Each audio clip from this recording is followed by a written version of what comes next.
Hello everyone, welcome to Toyeen Talks. Wow.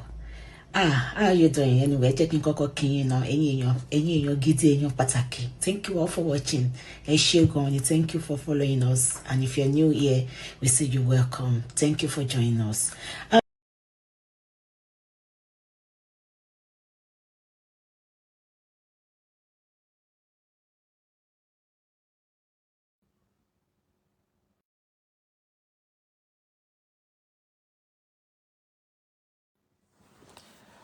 Ẹ káàsán, ẹ kú ọjọ́ mẹ́ta.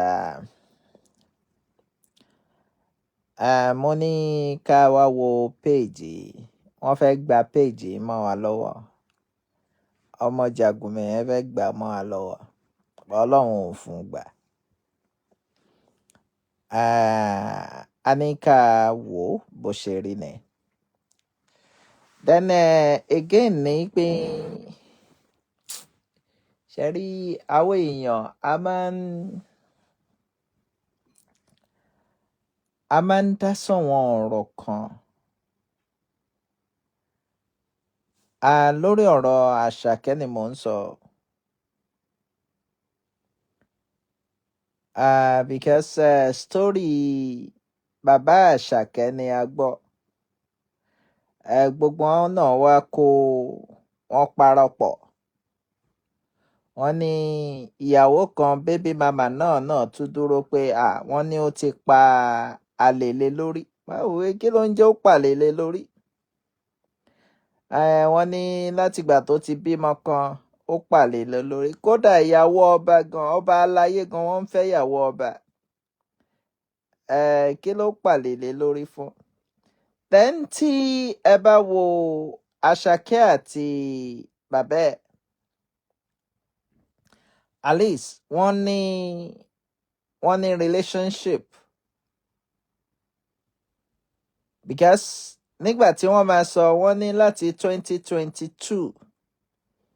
Then nínú apá kan nǹkan tí èmi gbọ́, òun ni pé wọ́n ní ó ra mọ́tò fún bàbá ẹ̀, ó ra Lexus fún un.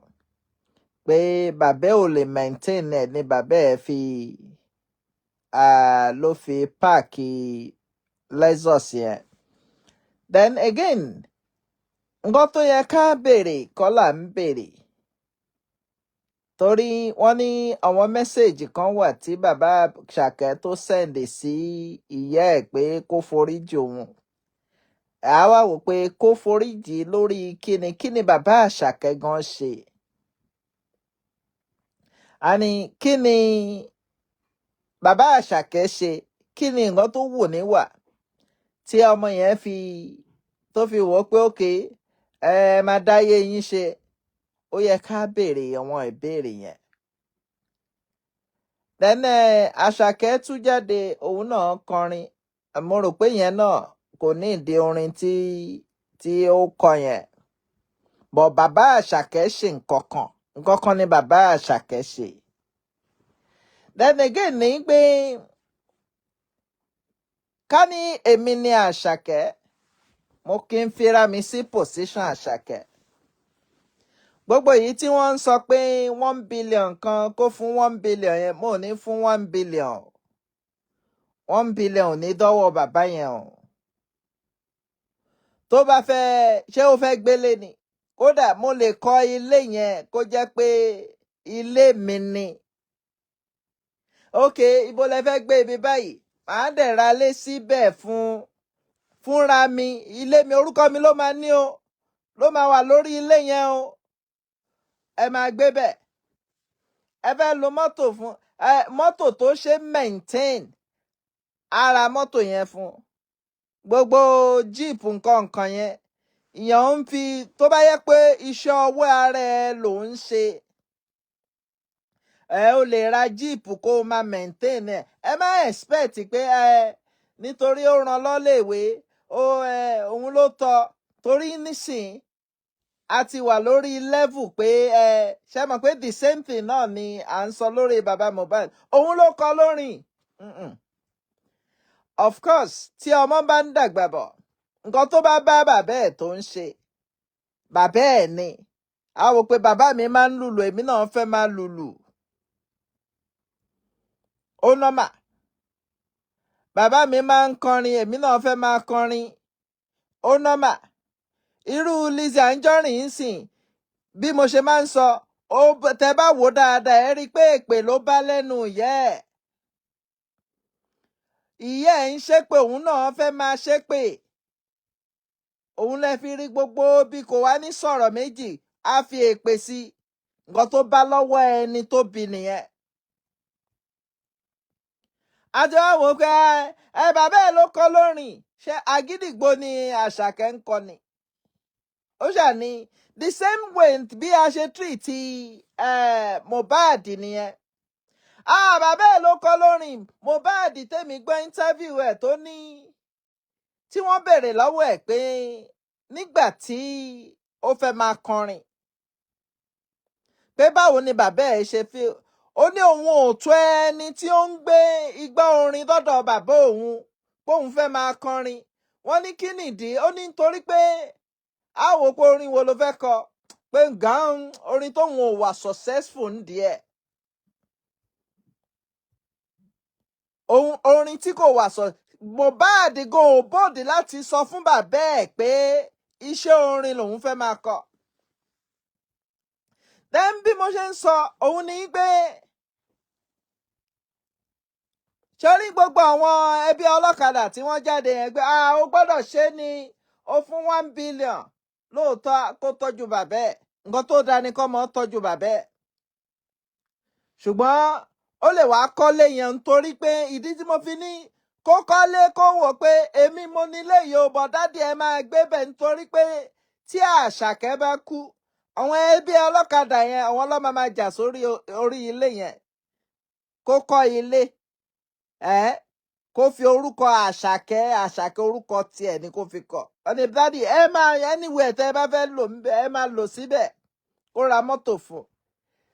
Then tó bá dẹ̀ jẹ́ pé ó ní òun nídi therapy kó wá doctor kó máa fún doctor ní owó therapy torí ńgbà míì wà tó bá lọ kówó fún bàbá yẹn á fi gbóbìnrin á fi mọtí. Tó bá dẹ̀ tún náà òun nídi ọmọ ọ̀dọ̀ tó bá dẹ̀ jẹ́ bébí mama yẹn náà ló fẹ́ máa ṣe ọmọ ọ̀dọ̀ tó bá wò pé òun lòun fẹ́ máa ṣe ọmọ ọ̀dọ̀ kó máa sanwó pé okay ó fẹ́ máa tọ́jú wọn kò sọ̀rọ̀ fífẹ́ láàrin èmi àti ẹ̀ ṣùgbọ́n ọmọ Àṣàkẹ́ yẹn mo rò pé ó ń tọ́jú ọmọ ẹ̀ ẹ jẹ́ má purọ́. So níjọ́ mi nǹkan tó ṣẹlẹ̀ láàrin wọn lẹ́ẹ̀ bá béèrè pé bàbá kí lẹ̀yin gan ṣe gan. Bí nǹkan míì wà tí bàbá yẹn náà bá sọ ẹ̀yin náà wò pé bọ́ nǹkan tí ẹ̀yin ń tà fara yẹn bàbá ẹ̀ ní òun ló tọ́ sọ pé òun kọ́ ló tọ́. Kò dìgbà ẹni tó ń ṣe bàbá èèyàn gan tí yóò mọ́rí gan èèyàn ń ṣàánú ẹ̀. So ìdí nǹkan tó yẹ kẹ́ ẹ wádìí bóyá kẹ́ ẹ tún pe bàbá yẹn pé bàbá kí lẹ ṣe gan. Ṣọmọ yín náà ló wá dájú báyìí torí gbogbo nǹkan táwọn èèyàn ń sọ ní ọmọ yẹn dájú ó dájú bọ́ bàbá ó yẹ ká mọ̀ nǹkan tẹ̀yin náà ṣe. Nǹkan tẹ̀yin náà ṣe ó necessary ká mọ̀. Anyway torí tó bá yẹ pé àbí Àṣàkẹ́ mo rí picture kan bàbá yẹn dúró Àṣàkẹ́ dúró wọ́n ti dàgbà Àṣàkẹ́ ti dàgbà. Ẹ wá ń sọ bí ìgbà tó yẹ gbà tó ní fame ó wá gbàgbé bàbá ẹ̀. No kò ń ṣe pé ó gbàgbé bàbá ẹ̀ jẹ́ àwádìí kí ni bàbá yìí gan ṣe. Anyway ẹ jọ̀ọ́ ẹ̀yin tí ẹ ń gbọ́ wa ẹ má gbàgbé ẹ bá wa follow Pause and Ponder Entertainment. Ṣẹ́rí tẹ entertainment àkọ́kọ́ yẹn ọmọ Jàgùmẹ̀ yẹn ó ṣàn flag ẹ̀ ṣùgbọ́n màá ṣù ẹ̀ ń pẹ́pẹ́. Ṣẹ́rí iyì tí any post tẹ́ ẹ bá rí ń bẹ̀ ṣẹ́rí àwọn fídíò tí ò fẹ́ yẹ ká máa gbé yẹn à ń gbé. Any video ìkan ti jáde ń sìn o bí Lizzy Anjorin ṣe jẹ́wọ́ pé òun lo ike nílùú òyìnbó ní Canada gbogbo fídíò yẹn náà ló wà mẹ́ tẹ́ bá ti under comment section yẹn ẹ click link yẹn ẹ rí gbogbo ẹ̀ ń bẹ̀ gbogbo èyí tá a dẹ̀ kọ́ ń pa kò sí rọ́ ń bẹ̀ anyway a tún pàdé ó dàbọ̀.